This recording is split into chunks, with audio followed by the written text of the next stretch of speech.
अस्सलाम वालेकुम स्टूडेंट्स। बहुत सारे बच्चे मुझसे सवाल करते हैं कि सर हमसे टाइम टेबल नहीं बनता, टाइम मैनेज नहीं होता। कुछ बच्चे जॉब्स करते हैं, कुछ बच्चे जो है वो लाइब्रेरी ज्वाइन करते हैं लेकिन लाइब्रेरी में नहीं पढ़ पाते और बाद में अपने हॉस्टल में या अपने घर वापस आते हैं तब तो वहाँ पे भी नहीं पढ़ पाते। तो एक तो सबसे बड़ी जो चीज़ है जो टाइम मैनेजमेंट पे आपको उकसाती है या टाइम मैनेजमेंट के लिए आपको तैयार करती है, वो आपकी मोटिवेशन है। if you are motivated, if you are thrilled, if you are passionate about your work, about your things, तो आप बहुत जल्दी जो है वो कर लेते हैं। अब करंटली एक वेव आई है कि जी पीपीएससी जो है, एफपीएससी जो है, इसमें सीटें बिकती हैं और ये होता है और वो होता है फलांडम का। इससे बहुत सारे बच्चे जो है वो डीमोटिवेट हुए हैं, उनका मोरल जो है वो डाउन हुआ है। तो यहाँ पर एक बात तो ये है कि इदारों पर एतमाद रखने से ही नौकरी आपको हासिल होनी है। अगर आप सारा दिन फेसबुक बैठ के इदारों के ऊपर तनकीद करते रहेंगे तो आपको नौकरी मिलने वाली कोई नहीं है। मैं ख़ुद, मेरे वालिद साहब बहुत देहाती बैकग्राउंड से हैं, मैं एक देहाती फैमिली से ताल्लुक़ रखता हूँ। मतलब सेमी लिटरेट फैमिली है और अल्हम्दुलिल्लाह मैंने तालीम हासिल की और ये मेरी 5वीं 6ठी नौकरी है जो मैंने हासिल की और बतौर assistant commissioner government of Punjab में सर्व कर रहा हूँ। आप लोग अगर ये समझते हैं कि जी सिर्फ बातें करने से या तनकीद करने से हमें नौकरी मिल जाएगी, नहीं, नौकरी मिलेगी आपको एतबार करने से, काम करने से। अब अगर आप अपना पीपीएससी के ऊपर एतमाद बहाल कर लेते हैं और आपका मोराल अप हो जाता है तो फिर आप टाइम मैनेज कर सकते हैं। और इदारों पर ख़ास तौर पे जो हमारे कमीशन के इदारे हैं उनके ऊपर एतमाद रखना चाहिए। उन्हीं से ही बहुत सारे हज़ारों लाखों लोगों ने नौकरियां हासिल की हैं। ठीक है। अब मोटिवेशन लेवल को इंटैक्ट रखने का बेहतरीन तरीका यह है कि आप ख़ुद को रोज़ाना की बुनियाद पर नवाजा करें। आपने 4 घंटे पढ़ा है तो कोई अच्छी सी जो है खुराक खाइए, अच्छा सा कोई काम कीजिए, कोई नेकी का काम कीजिए, कोई आपकी इंटरटेनमेंट का कोई ज़रिया ढूंढ लीजिए। ठीक है। इनाम दीजिए अपने आप को इन एनी केस। ठीक है। अच्छा, थोड़ी थोड़ी छोटी छोटी चीज़ें मोटिवेशन की तरफ लेके जाती हैं। अब हम आते हैं अपने ओरिजिनल टॉपिक पे, जो टाइम टेबल है। ये टाइम टेबल कैसे बनता है? कुछ बच्चे हैं जो पूरे दिन का टाइम टेबल बना लेते हैं और पूरे दिन में जो 4-5 सब्जेक्ट्स वो डिवाइड करते हैं। जब पूरा दिन गुजरता है तो पता चलता है कि जी सिर्फ एक सब्जेक्ट ही कर पाए हैं, बाकी 4 सब्जेक्ट वैसे बंद रखे हुए।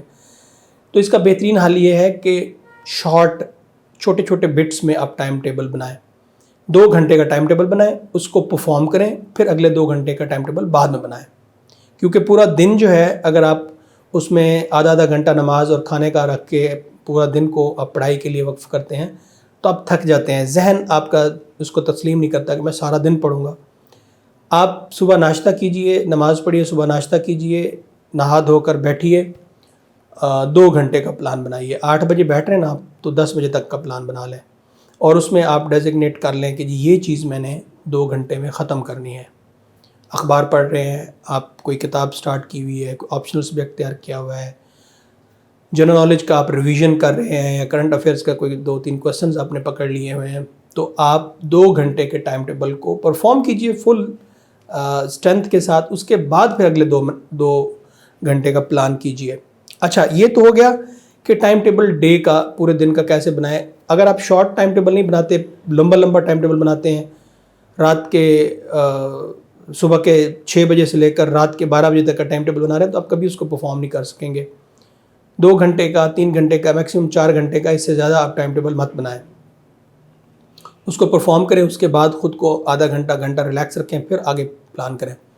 दूसरी ये बात है कि जो सब्जेक्ट आपको इंटरेस्टिंग लगता है मॉर्निंग में वो स्टार्ट कीजिए।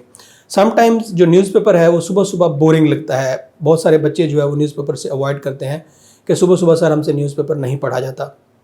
तो सुबह सुबह जो है वो न्यूज़पेपर जिनसे नहीं पढ़ने का दिल करता, जो नहीं पढ़ना चाहता, वो ना पढ़े, वो शाम को पढ़ ले। आपके जो इंटरेस्ट बिल्ड करने वाले सब्जेक्ट्स हैं मॉर्निंग में वो स्टार्ट कीजिए ताकि आपका इंटरेस्ट इंटैक्ट रहे और आपका जो अब सुबह का आगाज़ जो है वो अगर आपका अच्छे तरीके से नहीं होता तो फिर आपका जो बाकी दिन है वो बड़ा बुरा गुजरता है। इसके अलावा बहुत सारे स्टूडेंट्स ये कहते हैं कि सर हम जॉब करते हैं और जॉब करने के बाद हम थक जाते हैं। मेरे बहुत सारे स्टूडेंट्स हैं जो बहुत कॉम्पिटेंट हैं और जॉब करने के बाद वो कहते हैं जी हम थक जाते हैं और हम नहीं पढ़ पाते।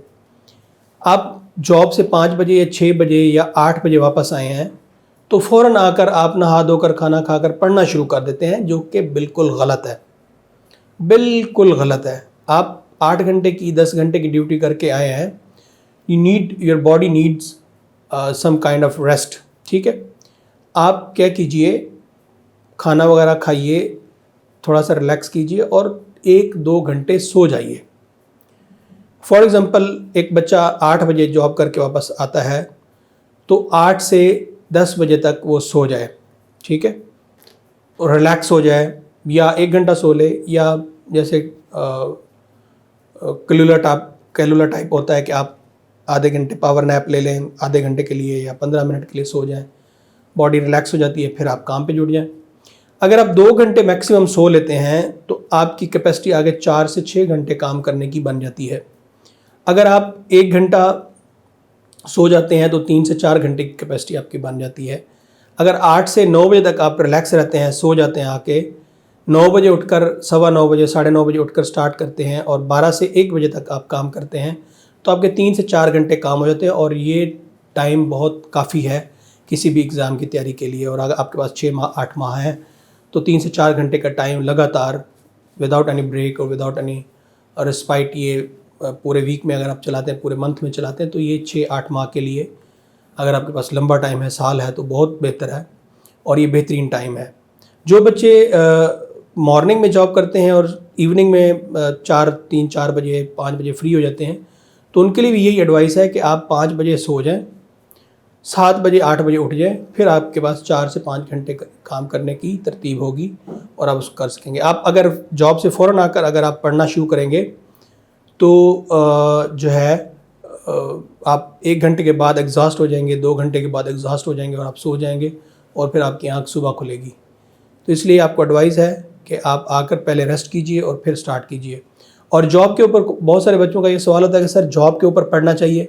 देखिए जी, जॉब की नेचर होती है, it depends on the nature of your job, कि अगर जॉब में रिलैक्स हैं आप, मतलब कोई ऐसा काम है कि आप काम को ऑटो पे लगाए हुए हैं और आप फ्री हैं, तो वहाँ पे पढ़ लें। अगर आपने खुद हाथों से आप काम कर रहे हैं या आपने मेंटली इन्वॉल्व है काम में, तो फिर वहाँ पे मत पढ़िए, ठीक है। कुछ इंजीनियर्स हैं जो मशीनों के साथ जुड़े होते हैं, तो वहाँ पे पढ़ाई का तो कंसेप्ट ही नहीं होता।